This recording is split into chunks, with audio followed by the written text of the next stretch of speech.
Hello friends, प्रकल्प online पाठशाला में आप सभी लोगों का स्वागत है। आज हम लोग जीव प्रौद्योगिकी का ही एक अगला टॉपिक मानव जीनोम परियोजना को हम लोग आज पढ़ने जा रहे हैं। तो सबसे पहले हम लोग इसको समझते हैं कि मानव जीनोम परियोजना क्या है। देखिए, हम लोगों ने इसके ऊपर चर्चा कर चुके हैं कि डीएनए क्या होता है, जीन क्या होते हैं, क्रोमोसोम्स क्या होते हैं, इन सब चीज के बारे में हम लोगों ने समझा है।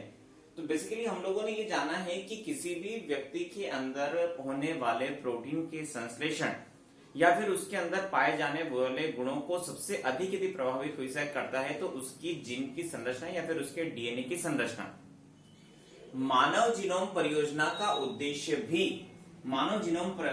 भी प्रत्येक कोशिका के गुणसूत्र में मौजूद डीएनए क्षार के अनुक्रम को पता लगाना। आप लोगों को पता है कि बेसिकली 5 आप लोगों के क्षार होते हैं, जैसे एडेनिन, ग्वानिन, थायमिन, एरिसिल्स, इन सबको हम लोगों ने पढ़ा है कि ये सबका एक अनुक्रम ही उसकी डीएनए की संरचना कहलाता है। और ये डीएनए की संरचना ही किसी भी व्यक्ति के गुणों को निर्धारित करती है। तो मानव शरीर के अंदर जितने भी जीन पाए जाते हैं या फिर जो भी जीनों की संख्या जो है उसको जानना, यही इसका उद्देश्य था। इसके लिए जो सबसे पहले जो शुरुआत की गई थी वो 1990 से 2003 के बीच में 1990 से 2003 के बीच में इसकी शुरुआत की गई थी। और इस समय पर ही आप देख सकते हैं कि अमेरिका के स्वास्थ्य संस्थान अर्थात वहां पर जिन्होंने मुख्य रूप से जो नेतृत्व किया था डॉक्टर फ्रांसिस कॉलिन ने सबसे पहले इसकी शुरुआत करी थी। वहीं निजी क्षेत्र में उसी समय पर आपको मैं बता दूं, उसी समय पर एक और व्यक्ति ने अपने व्यक्तिगत निजी क्षेत्र पर डॉक्टर केक वेंटर ने भी मानव जीनोम परियोजना के ऊपर या फिर मानव जीनोम के ऊपर अनुसंधान की शुरुआत की थी। तो यहाँ पर जो सबसे महत्वपूर्ण जो चीज है वो राष्ट्रीय अमेरिका स्वास्थ्य संस्थान के द्वारा, इसमें बाद में जाने के बाद में कई और देश भी शामिल हुए, जैसे ब्रिटेन हुआ, फ्रांस हुआ, जापान हुआ, चीन हुए। तो इस मानव जीनोम परियोजना में मुख्य रूप से जो देश शामिल थे अमेरिका, ब्रिटेन, फ्रांस, जापान और चीन, ये सारे देश इस मानव जीनोम परियोजना के अंतर्गत शामिल हुए, जो कि 15 वर्ष की योजना थी, लेकिन इसे 2 वर्ष पहले ही पूर्ण कर लिया गया और 2003 में ही ये योजना जो थी या फिर ये परियोजना जो थी वो कंप्लीट हो गई। अब इस परियोजना के बाद में जो रिपोर्ट प्रस्तुत की गई उसमें क्या विश्लेषण आए, इसको हम लोग समझ लेते हैं।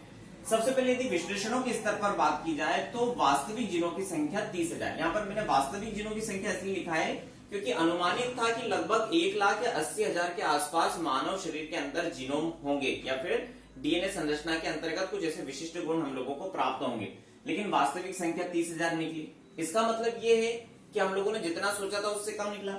इसका कारण था कि डीएनए का मात्र 3 से 5% भाग उपयोगी है, अर्थात जितने भी डीएनए की जो संरचना हमारे मानव शरीर के अंदर पाई जा रही है वो पूरी की पूरी ही आप लोगों की उपयोगी नहीं है, बल्कि इसमें से केवल 3 से 5% ही उपयोगी है।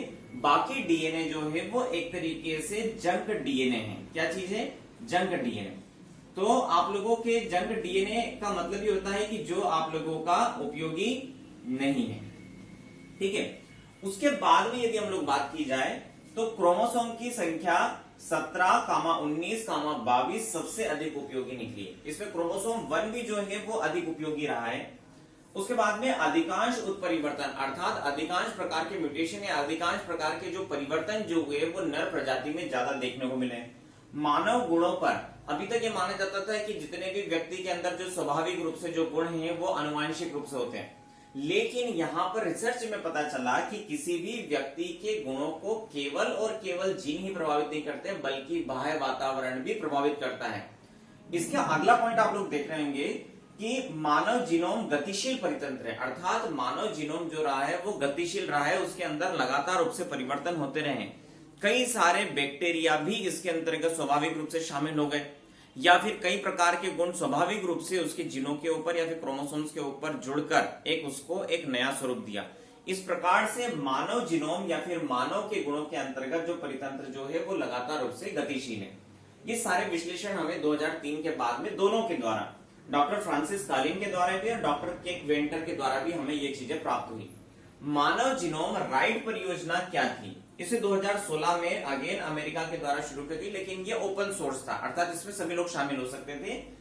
लेकिन यहां पर आप लोग देखते हैं कि यहां पर केवल विश्लेषण किया गया, इनमें किसी भी प्रकार का संश्लेषण या फिर किसी भी प्रकार का संशोधन या फिर किसी प्रकार का परिवर्तन इसमें शामिल नहीं था। लेकिन 2016 से इस परियोजना में नई चीज को शामिल किया गया। अब इसमें एडिटिंग, ये मैं आपको बता रहा था कि 2016 के बाद में जीन थेरेपी, जीन एडिटिंग या फिर किसी भी प्रकार का संश्लेषण या फिर उनके अंदर अनुक्रम में किसी प्रकार का परिवर्तन करना, ये सभी चीजें मानव जीनोम राइट परियोजना के अंतर्गत शामिल की गई। इसीलिए 1990 से 2003 की परियोजना जो थी, इसे केवल रीड परियोजना कहा जाता है, क्योंकि इसमें केवल और केवल चीजें पढ़ी गई थी। आगे अब हम लोग आते हैं कि इसके लाभ क्या क्या हुए। तो लाभों की इस पर यदि चर्चा की जाए तो एक तो वर्तमान में इसका लाभ ये है कि डिजाइनर बेबी की संकल्पना सामने जाएगी। इसमें माता पिता इस प्रकार के संतान की कल्पना करेंगे जिसमें वो अपने अनुसार जो भी गुण जो है उसके अनुसार वो विकसित करेंगे। एक निश्चित अनुक्रम को हासिल करना चाहेंगे, विशिष्ट जीनों के अनुक्रम को हासिल करना चाहेंगे, जिससे कि उनके अंदर कुछ विशेष गुण आ सके। जटिल एवं अनुवांशिक रोगों का उपचार, हाँ, पार्किंसंस, मधुमेह, एड्स, ऐसे अन्य प्रकार के जो जटिल और अनुवांशिक रोग है, इनका उपचार संभव हो पाएगा। अंतरराष्ट्रीय प्रवास का अध्ययन, जैसे मैं आप लोगों को बताऊं आर्य कहां से आए थे, इसका प्रश्न का जवाब इसमें कई लोगों ने अपने अपने विचार दिए। किसी ने बोला मध्य एशिया से आए थे, किसी ने बोला ध्रुव से आए थे, किसी ने और यूरोप से आए थे। इस प्रकार से अलग अलग संकल्पनाएं सामने, लेकिन इसकी जो सटीक जानकारी जो है वो हमें इस जैव प्रौद्योगिकी के माध्यम से जब हम लोग मानव जीनोम परियोजना का अध्ययन करेंगे तो इससे हम लोग अध्ययन कर सकते हैं कि अंतरराष्ट्रीय प्रवास से किसी भी व्यक्ति का संबंध किस प्रजाति से और कहां से रहा है। जन्म दोषों से मुक्ति, यहाँ पर हम एक अन्य चीज, किसी प्रकार की जो जन्म दोष है उसकी मुक्ति हो सकती है। मलेरिया, भारत के संदर्भ में देखें तो ऐसी कई प्रकार की बीमारियां जिनका यदि हम लोग उपचार करना चाहें, जैसे मलेरिया, डेंगू, चिकनगुनिया जैसे रोगों का समाधान भी हम लोग मानव जीनोम परियोजना के विश्लेषण के आधार पर, प्राप्त आंकड़ों के आधार पर हम लोग कर सकते हैं। क्योंकि ये विशिष्ट प्रजाति को ज्यादा प्रभावित कर रहे हैं, तो कुछ इस प्रकार का इनका काम किया जाए या फिर इस प्रकार की अनुवांशिक थेरेपी किया जाए जिससे कि इस प्रकार के रोगों का उपचार संभव हो सके। इसके संभावित खतरे क्या क्या हो सकते हैं? तो संभावित खतरों में जैसे डिजाइनर बेबी की संकल्पना एक तरीके से प्राकृतिक चयन में हस्तक्षेप है, क्योंकि एक स्वाभाविक रूप से जो एक मानव का विकास जो होना चाहिए था वो प्रभावित होगा और यहाँ पर एक जैविक गैप आप लोगों की बनना शुरू हो जाएगी। और साथ साथ में प्रजाति विशिष्ट कुछ ऐसे जैव हथियार बन सकते हैं जो किसी विशिष्ट प्रजाति या फिर किसी देश में पाई जाने वाली विशिष्ट प्रजाति को प्रभावित कर सकते हैं, जिससे मानव जीवन के ऊपर संभावित खतरा बन सकता है। मानव जीवन पे महत्व और नैतिक नियमों पर भी प्रभाव पड़ सकता है। कई प्रकार के सामाजिक नियम और मानव जीवन के महत्व में कमी आएगी, क्योंकि अभी जिस महत्व के साथ में, जिस उद्देश्य के साथ में व्यक्ति अपने लक्ष्य के लिए कार्य करता था, शायद वो प्रभावित हो। क्योंकि जब व्यक्ति अपने बुढ़ापे या फिर अपने आयु के ऊपर नियंत्रण करना शुरू कर देगा तो उसके कारण मानव जीवन के महत्व को प्रभावित हो सकता है। तो इस प्रकार से हम लोगों ने आज मानव जीनोम परियोजना के ऊपर क्या क्या चीज हो सकती है, जैसे क्या है मानव जीनोम परियोजना, विश्लेषण, मानव जीनोम राइट परियोजना क्या है, लाभ क्या है, संभावित खतरे इसके क्या है, इसको हम लोगों ने समझा। ठीक है, अगली क्लास में हम लोग जीन थेरेपी क्या है, जीन एडिटिंग क्या है, इनके बारे में समझेंगे।